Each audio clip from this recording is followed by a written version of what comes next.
എന്തിനാണ് ഇങ്ങനെ ഒരു ഇതിലേക്ക് പോകുന്നത്, നമുക്കൊരു ലാഭവും ഇല്ല. കോമ്പറ്റീഷൻ ഇറങ്ങുന്ന എല്ലാവർക്കും അറിയാം നമുക്ക് അതിൽ നിന്ന് പൈസ കിട്ടാമെന്നുള്ളൊരു ഇതിലേക്കില്ല. പിന്നെ കഴിഞ്ഞപ്പം അവളും ഇതിനോട് പൊരുത്തപ്പെട്ട് വന്നു തുടങ്ങി.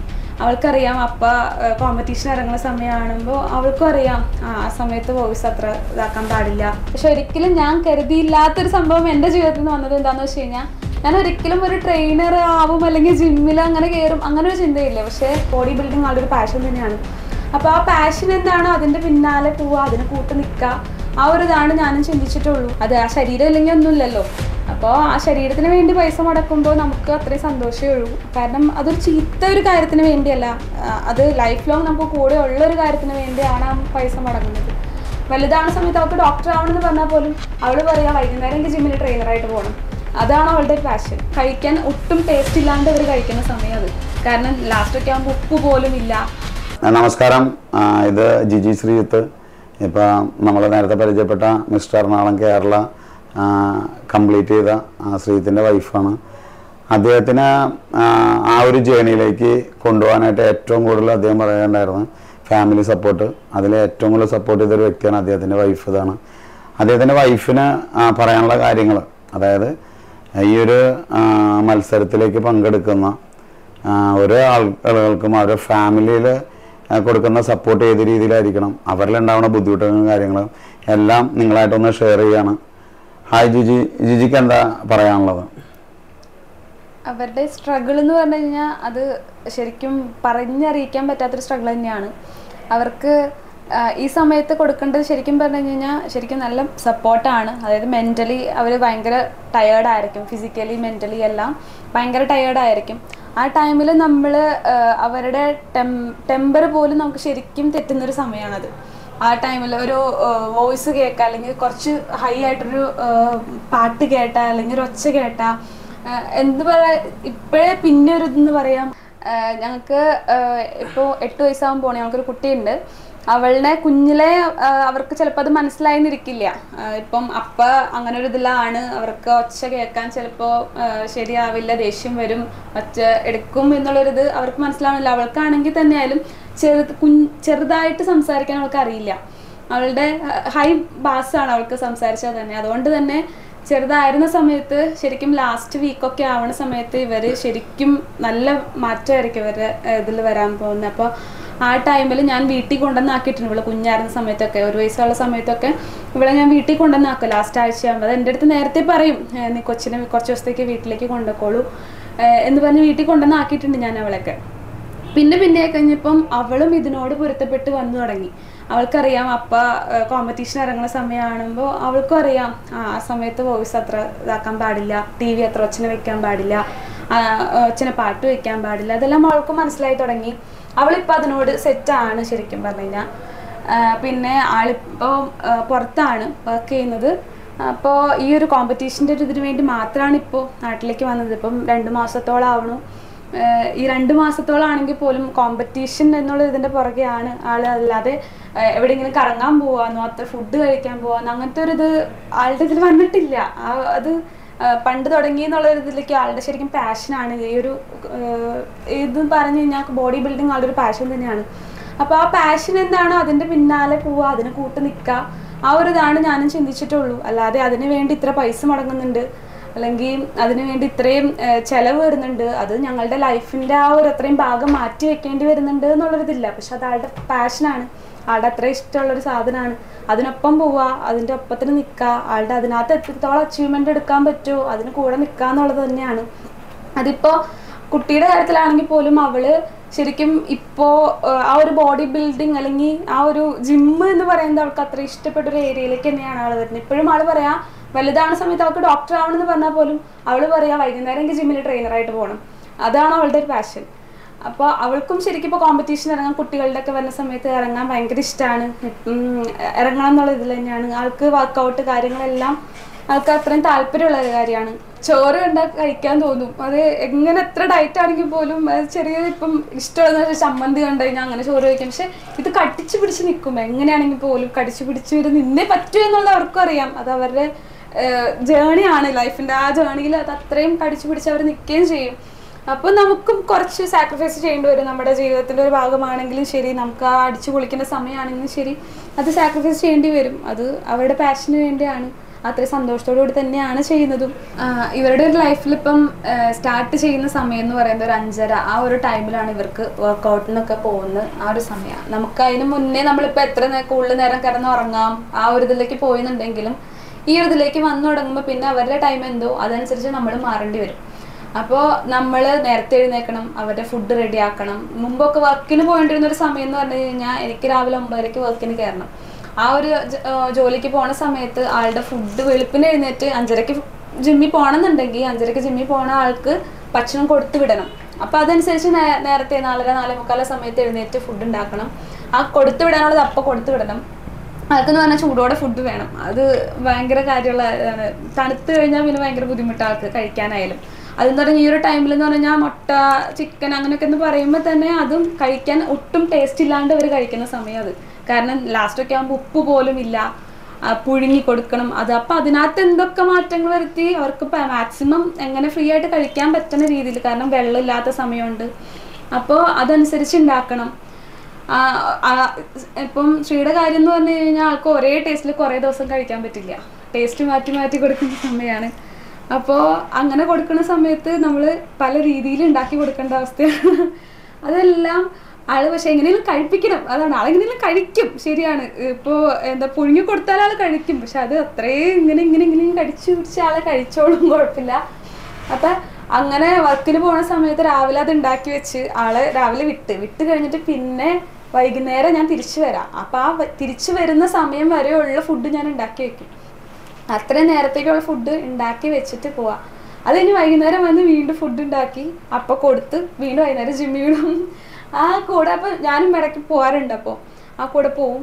അപ്പോൾ പിന്നെ രാത്രി ആയാലും വീണ്ടും ഫുഡ് ഉണ്ടാക്കണം. പിന്നെ കിടന്ന് ഉറങ്ങുന്ന സമയം എന്ന് പറഞ്ഞാൽ ചിലപ്പോൾ 2 മണിയൊക്കെ ആവും രാത്രി കിടന്ന് ഉറങ്ങുന്ന സമയം എന്ന് പറഞ്ഞു കഴിഞ്ഞാൽ. അപ്പോൾ എല്ലാം തീർത്ത് പണിയെല്ലാം തീർത്ത് കിടന്ന് 2 മണിക്ക് കിടന്ന് വീണ്ടും ഇതേപോലെ 4:30 എഴുന്നേൽക്കണം. പക്ഷെ അത് ഒരു ടയേർഡായിട്ട് എനിക്ക് തോന്നിയിട്ടില്ല. കാരണം അത് ആളുടെ ശരീരത്തിന് വേണ്ടിയാണ്. കാരണം മറ്റുള്ളവരിപ്പോൾ ഒരു ചീത്തൊരു കാര്യത്തിന് വേണ്ടി അത്രയും പൈസ മുടക്കുന്ന സമയത്ത് ഇപ്പം പലരും പലതിന് വേണ്ടിയും പൈസ മുടക്കുന്ന സമയത്ത് ആൾ മുടക്കുന്നത് ആളുടെ ശരീരത്തിന് വേണ്ടിയാണ്. അത് ആ ശരീരം ഇല്ലെങ്കിൽ ഒന്നുമില്ലല്ലോ. അപ്പോൾ ആ ശരീരത്തിന് വേണ്ടി പൈസ മുടക്കുമ്പോൾ നമുക്ക് അത്രയും സന്തോഷമേ ഉള്ളൂ. കാരണം അതൊരു ചീത്ത ഒരു കാര്യത്തിന് വേണ്ടിയല്ല, അത് ലൈഫ് ലോങ് നമുക്ക് കൂടെ ഉള്ളൊരു കാര്യത്തിന് വേണ്ടിയാണ് ആ പൈസ മുടങ്ങുന്നത്.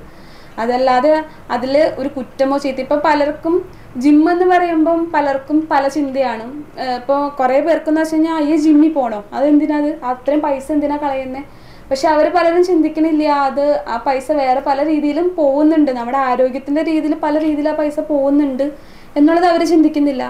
അത് പിന്നെ റിക്കവറി ചെയ്യാൻ വേണ്ടി അവർ വീണ്ടും ജിമ്മിൽ വരുമ്പോൾ അതിലും കൂടുതൽ പൈസ അവരവിടെ മുടക്കേണ്ടി വരുന്നുണ്ട്. ഫീൽഡിലേക്ക് വന്നേക്കുന്ന ഇപ്പോൾ ബോഡി ബിൽഡിങ്ങിലേക്ക് വന്നേക്കുന്ന എല്ലാവരുടെയും വീട്ടിൽ നിന്ന് അവർക്ക് നല്ല സപ്പോർട്ടിൻ്റെ ഒരു അത്യാവശ്യമുണ്ട്. കാരണം അവർക്ക് എന്താ മെൻ്റലി ആണെങ്കിലും അവരെ ഫിസിക്കലി ആണെങ്കിലും നമുക്ക് എത്രത്തോളം അവർക്ക് സപ്പോർട്ട് ചെയ്ത് കൊടുക്കാമോ അതാണ് അവർക്ക് നമ്മളിൽ നിന്ന് നമുക്ക് കൊടുക്കാൻ പറ്റുന്ന ഏറ്റവും വലിയ കാര്യം. കാരണം അവരുടെ ആ ടൈമിൽ അവരത് ആ ഒരു ഇത് കോമ്പറ്റീഷൻ എന്ന് പറയുന്ന സാധനം അത് കടന്ന് കിട്ടാൻ അവർ കുറേ പാടുപെടുന്നുണ്ട്. അവർ അത്രയും ആ ടൈമിൽ അവരത്രയും സ്ട്രഗിൾ ചെയ്യുന്നുണ്ട്. അവരെ ഇപ്പം ദേഷ്യമാണെങ്കിൽ പലരും കടിച്ചു പിടിച്ച് നോക്കി എത്ര നിന്നാലും ശരി അവർക്കത് ചിലപ്പോൾ നിർത്താൻ പറ്റിയെന്ന് വരില്ല. എല്ലാം കൊണ്ടും അവർ ആ ടൈമിൽ ഒത്തിരി സ്ട്രഗിൾ ചെയ്യുന്നുണ്ട്. അപ്പോൾ നമുക്കിപ്പം പൈസ പോയിന്നോ അല്ലെങ്കിൽ നമ്മുടെ ടൈം വേസ്റ്റ് ആയെന്നോ അങ്ങനെ ഒരു കാര്യം ഇതിനകത്ത് വരുന്നേ ഇല്ല. ഇത് ശരിക്കും അവർ ചെയ്യുന്നത് എന്തോ അത് അവർക്ക് വേർത്താണ്. എത്ര ചിലവായാലും ശരി, എന്താ പറയുക, അവർ അത്രയും എടുക്കുന്നുണ്ട് അല്ലെങ്കിൽ അത്രയും ടെൻഷൻ എടുക്കുന്നുണ്ട്, അത്രയും സ്ട്രഗിൾ എടുക്കുന്നുണ്ടെങ്കിൽ പോലും അത് അവർക്ക് വേർത്താണ് എന്നുള്ളത് അവർക്കും അറിയാവുന്നത് കൊണ്ടാണ് ഈ ഒരു ഫീൽഡിലേക്ക് അവർ തിരിഞ്ഞു പോകുന്നത്. അവർക്ക് അതിനകത്തൊരു ഏറ്റവും മാക്സിമത്തിൽ എത്താൻ നമുക്ക് എത്രത്തോളം ചെയ്തു കൊടുക്കാൻ പറ്റുമോ അത്രത്തോളം നമ്മൾ ചെയ്തു കൊടുക്കാം. ഈ ഒരു ടൈമിൽ ഇപ്പോൾ നോക്കുകയാണെങ്കിൽ പണ്ടത്തേലും ഒത്തിരി വ്യത്യാസം വന്നിട്ടുണ്ട്. ഇപ്പോൾ കൂടുതലിപ്പോൾ കോമ്പറ്റീഷൻസ് പോയ സമയത്ത് നമ്മൾ നോക്കുമ്പോൾ അവരുടെ കൂടെ അമ്മമാർ വരുന്നുണ്ട്, അവരുടെ ഭാര്യമാർ വരുന്നുണ്ട്, കുട്ടികൾ വരുന്നുണ്ട്. അവരൊക്കെ ഇതിനെ ശരിക്കും പറഞ്ഞു കഴിഞ്ഞാൽ ഉള്ളിലേക്ക് എടുത്ത് തന്നെ അവരെല്ലാവരും അവരൊപ്പം സപ്പോർട്ട് ചെയ്ത് നിൽക്കുന്നത് കാണുമ്പോൾ ഒത്തിരി സന്തോഷമുണ്ട്. മുമ്പ് ആദ്യമൊക്കെ പോണ സമയത്ത് ശരിക്കും ലേഡീസ് ഒത്തിരി കുറവുള്ളൊരു സ്ഥലമായിരുന്നു അത്. നമ്മൾ ചെല്ലുമ്പോൾ ചിലപ്പോൾ കുറച്ച് 1, 2, 3 പേര് മാത്രമേ അവിടെ കാണത്തുള്ളൂ. പക്ഷെ ഇപ്പം അങ്ങനെയല്ല, ഇപ്പം കൂടുതലും കാണാൻ പോലും ആൾക്കാർ വരുന്നുണ്ട്. ആ ഒരു ഇത് ശരിക്കും ലേഡീസ് ഇപ്പോൾ കോമ്പറ്റീഷന് പോലും ഒത്തിരി ലേഡീസ് ഇറങ്ങുന്ന ഒരു ഇത് കാണുന്നുണ്ട്. അത് അത്രയും സന്തോഷമുള്ളൊരു കാര്യമാണ്. കാരണം ഈ ഒരു ഫിറ്റ്നസ്സിനെ അവരത്രയും എന്താ പറയുക, ഒരു പാഷനാക്കി, ഒരു അംബീഷനാക്കി അവരെടുക്കുന്ന കാണുമ്പോൾ അത്രയും സന്തോഷമുള്ള കാര്യമാണ്. കാരണം ഇങ്ങനെ ഒരാളുടെ കൂടെ നിൽക്കുമ്പോൾ ആ ആൾ അതിന് വേണ്ടി ഇറങ്ങുമ്പോൾ പലരുടെയും ചോദ്യം വന്നേക്കാം, എന്തിനാണ് ഇങ്ങനെ ഒരു ഇതിലേക്ക് പോകുന്നത്, നമുക്കൊരു ലാഭവും ഇല്ല. കോമ്പറ്റീഷൻ ഇറങ്ങുന്ന എല്ലാവർക്കും അറിയാം നമുക്ക് അതിൽ നിന്ന് പൈസ കിട്ടാമെന്നുള്ളൊരു ഇതിലേക്കില്ല. നമുക്ക് അതിനകത്തേക്ക് ഇറങ്ങാം നമ്മുടെ സാറ്റിസ്ഫാക്ഷൻ, അതാണ് അതിനകത്ത് ഏറ്റവും കൂടുതൽ കാണുന്നത്. അപ്പോൾ അല്ലാതെ അതിനകത്ത് നിന്ന് ഏൺ ചെയ്തെടുക്കാം എന്ന്, കോമ്പറ്റീഷനിൽ ഏൺ ചെയ്തെടുക്കാം എന്നല്ല, നമുക്ക് ശരിക്കും ചിലവ് കൂടുതലും വരവില്ലാത്തൊരു സാധനമാണ്. അപ്പോൾ അങ്ങനെ വരുമ്പോൾ എല്ലാവരും ചോദിക്കും എന്തിനു വേണ്ടി അതിന് പോണേ, എന്ത് കാര്യത്തിനാണ്, എന്താ അതിന് കിട്ടാനുള്ളതെന്ന് ചോദിക്കുമ്പോൾ നമുക്ക് ശരിക്കും നമ്മുടെ ശരീരം, ആ ഒരു നമ്മുടെ ഇത്, പിന്നെ നമ്മുടെ മനസ്സിൻ്റെ അത്രയും സന്തോഷം, ആ ഒരു ഇതിലേക്ക് എത്തുന്ന ഒരു സന്തോഷം, ആ ഒരു ഇതൊക്കെയാണ് അതിൽ നിന്ന് ശരിക്കും കിട്ടുന്ന ഒരു കാര്യം. നമുക്ക് എത്രയൊക്കെ പണം ഉണ്ടെന്ന് പറഞ്ഞാലും ശരി, നമുക്ക് നമ്മുടെ മനസ്സും നമ്മുടെ ശരീരവും അത്രയും ഫ്രീ ആയിട്ടിരിക്കാന്ന് പറഞ്ഞാൽ, അത്രയും ഹെൽത്തി ആയിട്ടിരിക്കാന്ന് പറഞ്ഞു കഴിഞ്ഞാൽ അത് വേറെ എവിടെ നിന്നും കിട്ടത്തില്ല. അപ്പം അതറിഞ്ഞുകൊണ്ട് തന്നെയാണ് നമ്മൾ അതിനകത്ത് നിൽക്കുന്നതും. ഇപ്പോൾ ഞങ്ങളുടെ കല്യാണം കഴിഞ്ഞിട്ട് ഇപ്പോൾ 10 വർഷം ആവുന്നു. അപ്പോൾ ഞാൻ ശരിക്കും ഇങ്ങനെ ഒരു ആളുടെ പാഷൻ ശരിക്കും ഒരു +2 കഴിഞ്ഞ ആ സമയം തുടങ്ങി ഇതിനകത്തേക്ക് വന്നതാണ്. പക്ഷെ ഒരിക്കലും ഞാൻ കരുതിയില്ലാത്തൊരു സംഭവം എൻ്റെ ജീവിതത്തിൽ നിന്ന് വന്നത് എന്താണെന്ന് വെച്ച് കഴിഞ്ഞാൽ, ഞാൻ ഒരിക്കലും ഒരു ട്രെയിനർ ആവും അല്ലെങ്കിൽ ജിമ്മിൽ അങ്ങനെ കയറും അങ്ങനെ ഒരു ചിന്തയില്ല. പക്ഷേ ഞാൻ ഇപ്പോൾ ഒരു 4 വർഷത്തിന് മുകളിലായി ഒരു ട്രെയിനറായിട്ടാണ് ഞാൻ ജോലി ചെയ്തുകൊണ്ടിരിക്കുന്നത്. വർക്ക് ചെയ്യുന്നത് ഞാനൊരു ട്രെയിനറായിട്ടാണ്. അപ്പോൾ അത് ഒരിക്കലും ഞാൻ പ്രതീക്ഷിക്കാത്തൊരു കാര്യമാണ് എൻ്റെ ജീവിതത്തിൽ.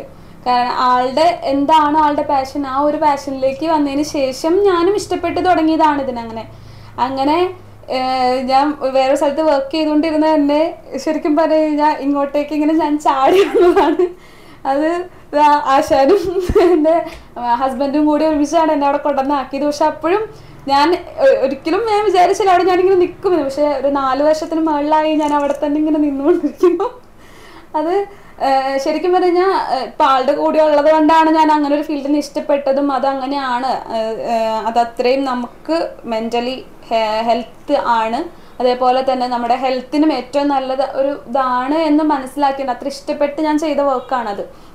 ബാക്കി ഓഫീസ് വർക്ക് അത് ആർക്കും ചെയ്യാം, അതിൽ നമുക്ക് പഠിത്തം അല്ലെങ്കിൽ അതൊക്കെ മതി. പക്ഷെ ഇതിനെന്ന് പറഞ്ഞു കഴിഞ്ഞാൽ നമുക്ക് അത്ര ഇഷ്ടപ്പെട്ട് ചെയ്താൽ മാത്രമേ ഈ ഒരു ഫീൽഡും നമുക്ക് മുന്നോട്ട് കൊണ്ടുപോകാൻ പറ്റുള്ളൂ. അതിൽ നിന്ന് നമ്മൾക്ക് കുറേ ഉണ്ടാക്കണം എന്നുള്ളതല്ല, നമുക്ക് എത്രത്തോളം അതിന് ഇഷ്ടപ്പെടാം എന്നുള്ളതിലാണ് നമ്മുടെ ഈ ഫിറ്റ്നസ് ഫീൽഡ് എന്ന് പറയുന്നത് വരുന്നത്. എനിക്ക് എന്താ പറയാമെന്ന് വെച്ചാൽ, പൊതുസമൂഹം ഇപ്പോൾ കുറേ ഇവരെ കളിയാക്കുന്ന രീതി അല്ലെങ്കിൽ ഈ ഒരു ഫീൽഡിനെ ശരിക്കും താഴ്ത്തി കിട്ടുന്ന ഒരു ഇതുണ്ട്. അപ്പോൾ അതിന് നമ്മൾ ഇപ്പം ഈ ഒരു ഇതിൽ നിൽക്കുന്നവരെ നമ്മൾ ശരിക്കും സപ്പോർട്ട് ചെയ്യാണ് വേണ്ടത്. അല്ലാതെ അതിനെ അവരുടെ ഒപ്പം നിന്ന് ചെയ്യല്ല, അതിന് നമ്മൾക്ക് എത്രത്തോളം അവർക്ക് സപ്പോർട്ട് ചെയ്ത് കൊടുക്കാൻ പറ്റുമോ ആ ഒരു രീതിയിൽ നമ്മൾ അത്രത്തോളം സപ്പോർട്ട് ചെയ്യുക. അവരെടുക്കുന്ന റിസ്കിനെ, അവർ ചെയ്യുന്ന വർക്കിനെ, അവർ കൊടുക്കുന്ന ആ ഡെഡിക്കേഷന്, അതിന് നമുക്ക് എത്രത്തോളം അവരുടെ കൂടെ നിൽക്കാൻ പറ്റുമോ അങ്ങനെ നിന്ന് അവരെ സപ്പോർട്ട് ചെയ്ത് ഇനി അവരുടെ ജേണിയിൽ, ഇനി അവരുടെ എന്താ പറയുക, കോമ്പറ്റീഷൻ ആയാലും അല്ലെങ്കിൽ അവർക്ക് എന്തിനായാലും നമുക്ക് എത്രത്തോളം കൊടുക്കാൻ പറ്റുമോ അത്രയും കൊടുക്കുക അവർക്ക്. ഇനി മുന്നോട്ട് എൻ്റെ ഹസ്ബൻഡ് ഇനിയും കോമ്പറ്റീഷൻസ് ഒക്കെ ഉണ്ട്. അതിന് ഞാൻ എന്തായാലും ആളുടെ കൂടെ സപ്പോർട്ടായിട്ട് ഞാൻ എപ്പോഴും കൂടെ ഉണ്ടാവും.